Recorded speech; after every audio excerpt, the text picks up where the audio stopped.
All right, so let me see if I got this straight there, Derek Gunn. You sent me this story right before the show.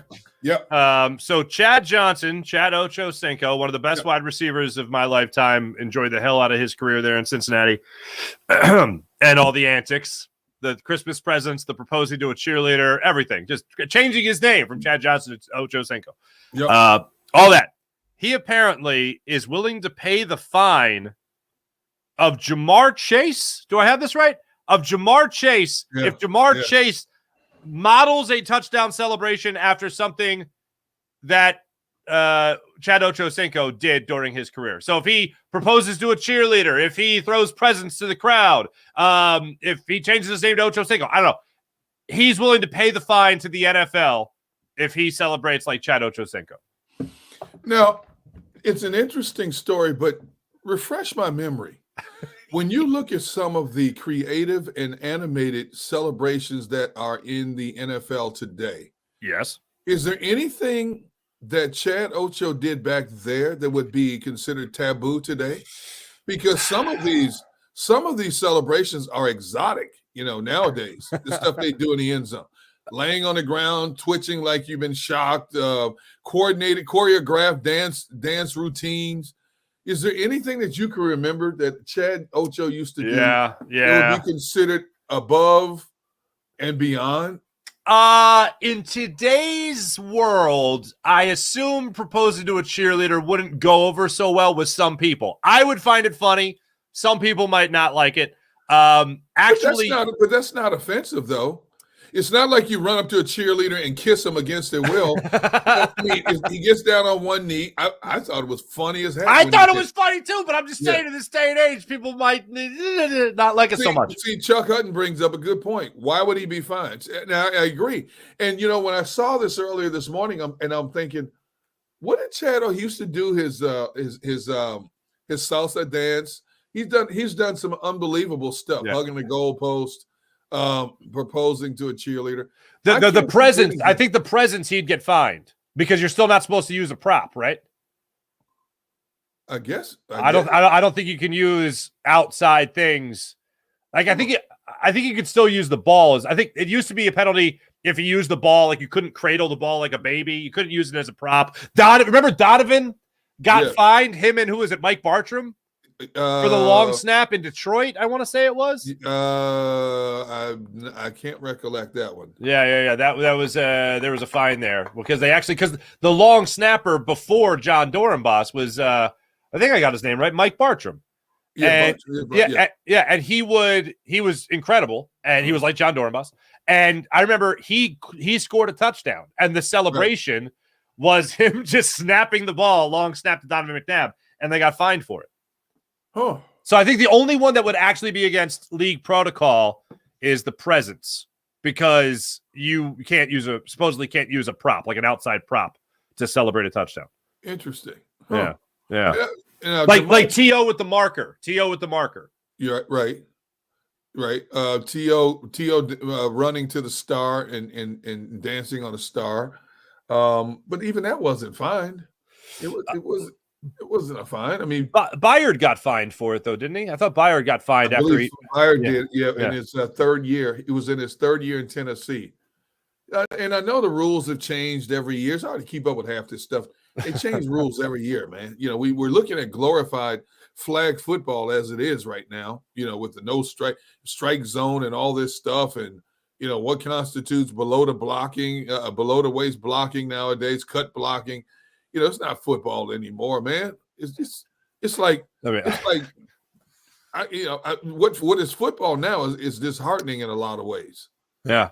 Yeah. No, I agree. Well, here, let me just say this for this is for the audience, Gunner. This isn't for you.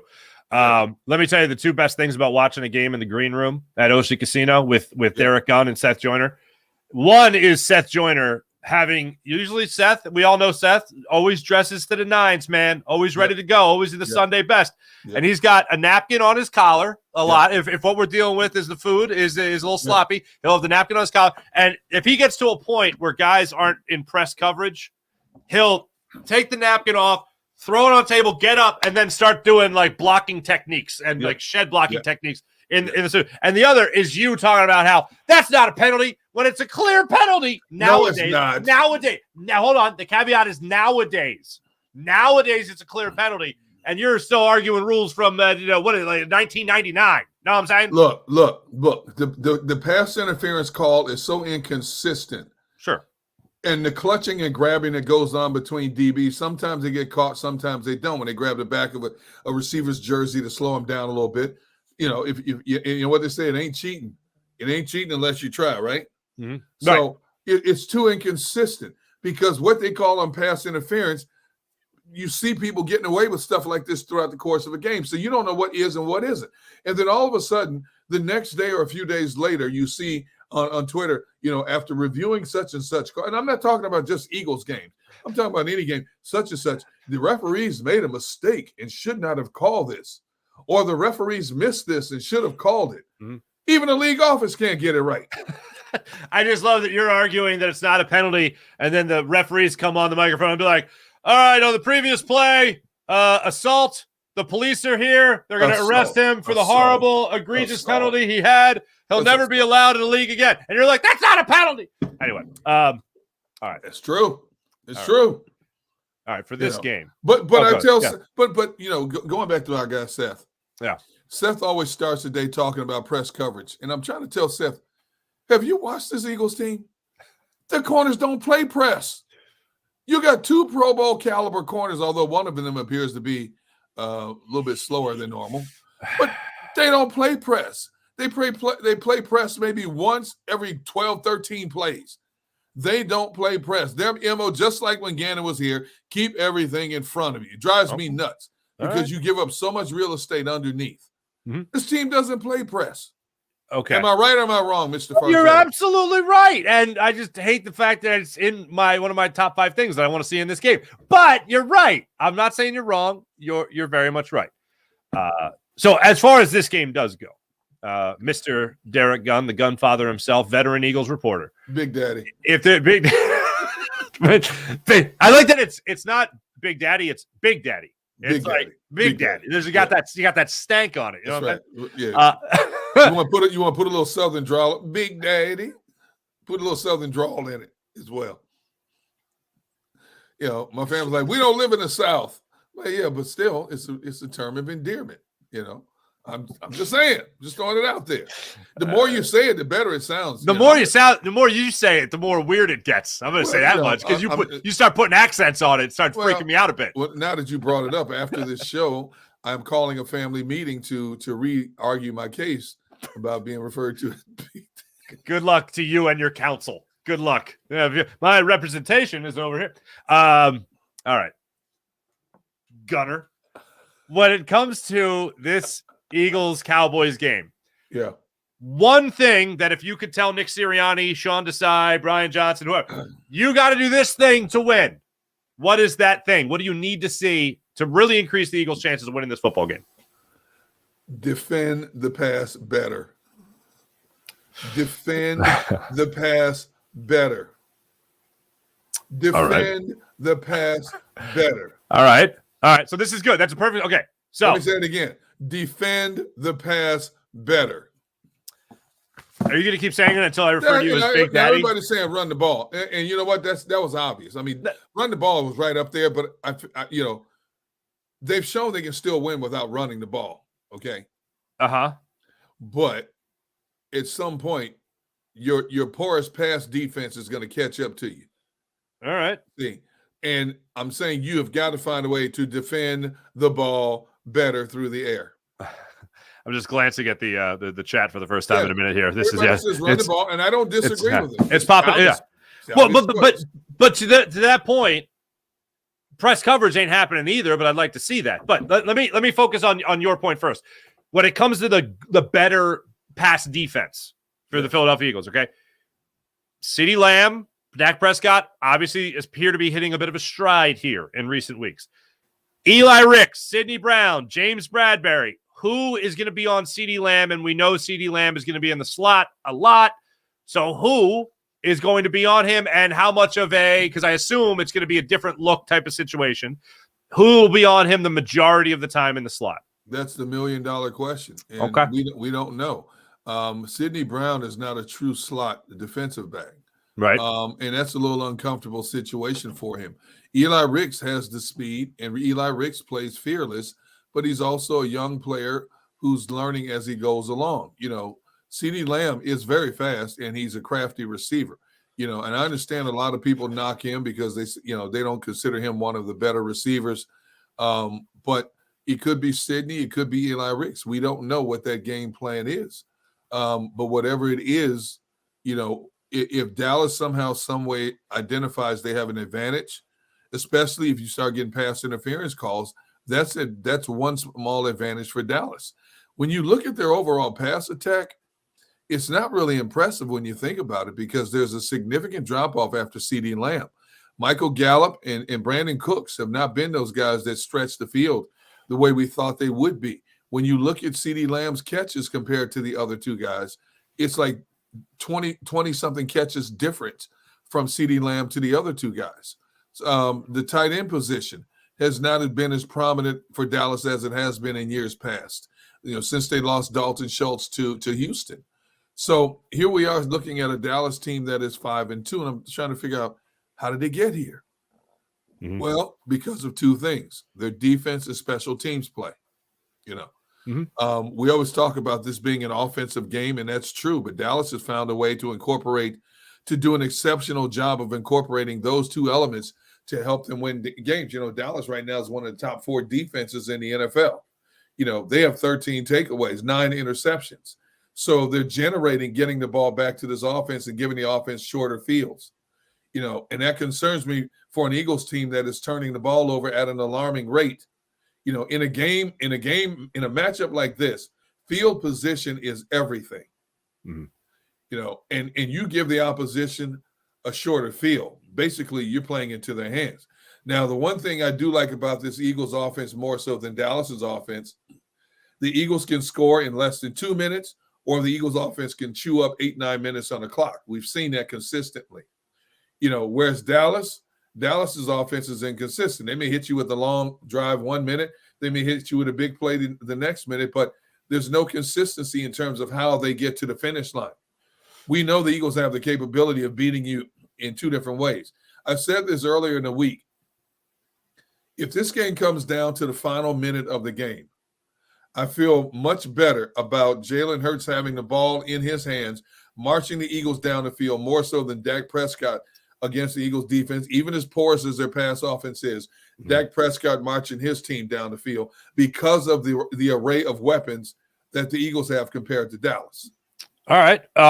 So you do agree, though, it's not going to be just like James Bradbury in the slot.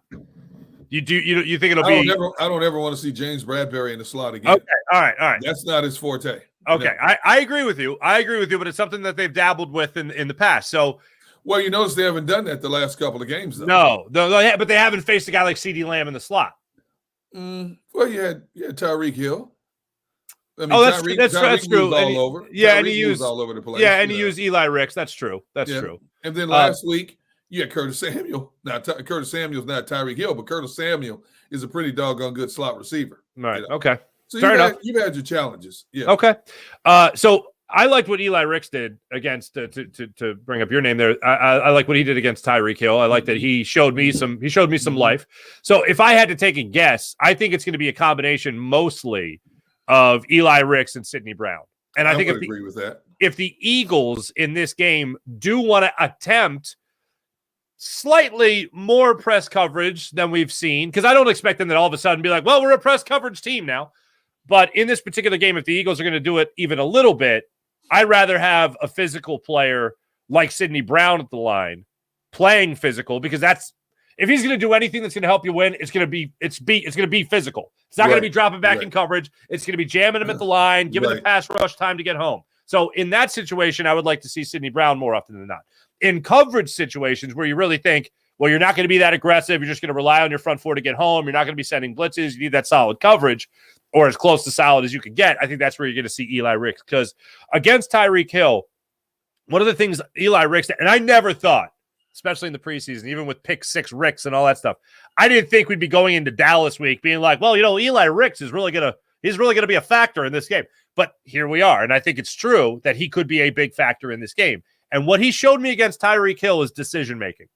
And usually that's something you don't see, Derek, until much later in a player's career. Right. But he comes out and he read the situations beautifully. If Tyreek Hill had an inside route, he made sure that Tyreek Hill had to go around him to get to his spot, which throws that timing off but a half a step, but sometimes it's all you need. It's all you need. That decision-making was great for a young player, and that showed me he's going to be up to the task if, in fact, you are putting him in the slot again against CeeDee Lamb. So I think it's going to be a combination when you want to be physical with Sidney Brown, but more often than not, I think you're going to see Eli Ricks in that spot.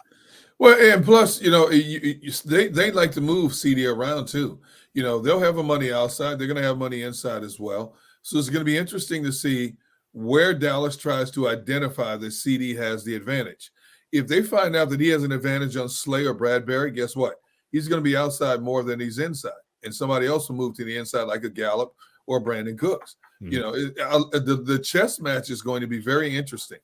The best way to diffuse that entire thing, especially if Jalen Carter is deemed healthy enough to play, is to get that pressure up the middle on Dak, because Dak is not as mobile. Dak still, the last time I saw Dallas play, Dak was floating to the outside throwing darts.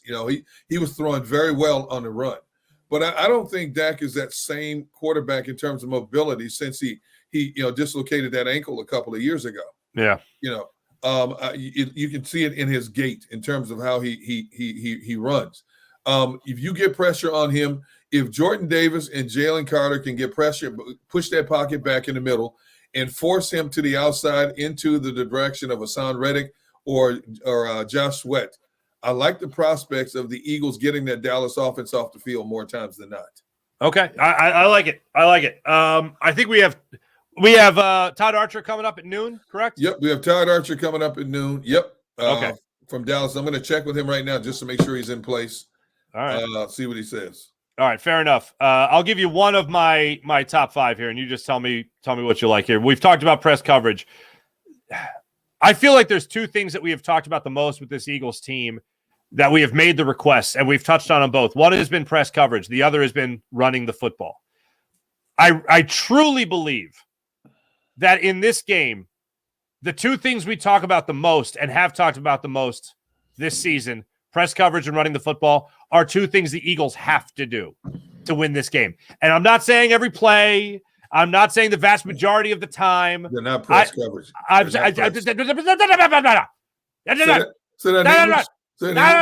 What? Just a little. I just have to say, just a little bit.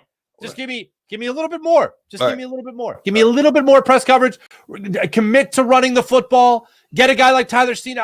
One thing I know about Tyler Steen, I know he can run block. You know how I know? Because the Eagles had so much trust in him going from left tackle to right guard to take him at where they took him in the draft and said, all right, fella, get out there and let me see what you got. And the easier thing for a young offensive lineman is to block the run. Not hold a block for 3, 4, 5 seconds, but thud and done. They give this team the opportunity to do that and also take the idea of Deron Bland picking off Jalen Hurts, take that out of the equation. Eagles are going to win this game handily. But I think it's the two things that we don't normally see from the Eagles. There are two things that we have to see in this game, at least a slight uptick than what we have seen in previous weeks. I've said this time and time again. I've said it on pre- and post-game shows also. Anybody playing this Eagles defense, especially if they're trying to run the ball, it's a mistake for you to try to run the ball between their tackles. Mm-hmm. But you can have success running on this Eagles defense on the perimeter. And I'm surprised more and more teams aren't approaching that, because once you force – when the Eagles go to that 4-man front, you can run on them. You force the Eagles to play the 5-man front, that means you're taking somebody off the field in the back end, whether it's a linebacker or a DB. For some reason, I understand why when you mix and match, why the Eagles will go to a 4-man front. But the only way teams have had success running the ball up the middle on this Eagles defense is in that 4-man front, and they go to a zone blocking, which allows the running back to cut one way or the other to pick up additional yards. The Eagles are going to, just like Dallas, the Eagles are going to have to give something to get something. So it's going to be interesting to see what they're willing to give to get what they want in terms of an advantage. Okay. when it comes to the run, like the pass, the press coverage and all that stuff, you said yourself, one thing you got to do, improve the pass, your passing defense. You alluded to a slower corner than we're used a guy playing slower than we're used to seeing him play. The problem is, Gunnar, I got to ask you about that. Who are you referring to? Because Darius Slay and James Bradbury have not looked particularly quick this season. I'm not saying any names. You fill in the blanks. But that's the thing. I don't know who you're talking about because James Bradbury's getting jumped over by tight ends, allowing the ball to be high pointed by McLaurin in the end zone against the Commanders, and then Darius Slay has been running around, running after people as opposed to running with them. So let me ask you this. Mm-hmm. You have sat in the green room, yes, and watched every game this season with me, right? Yes, correct. Okay, so then you fill in the blanks. You know who I'm talking about. I feel like any names. Nope. All right. Not gonna happen. Not gonna happen. Fair enough. He goes by one name. That's all I'll say. He just goes by one name. Maybe he prefers. Maybe it's more than one. Oh, it's three. I forgot. Big play precedes the one. Anyway, so that's where we're at. All right. So coming up, we're going to get the inside scoop, hopefully, behind enemy lines, as you like to call it here, there, Gunner. There you go. When it comes to Todd Archer from ESPN, Cowboys writer, Cowboys beat reporter for ESPN. He'll let us know all the goings-on behind the scenes there in quote-unquote Big D. We'll be back in a minute here on Sports Take.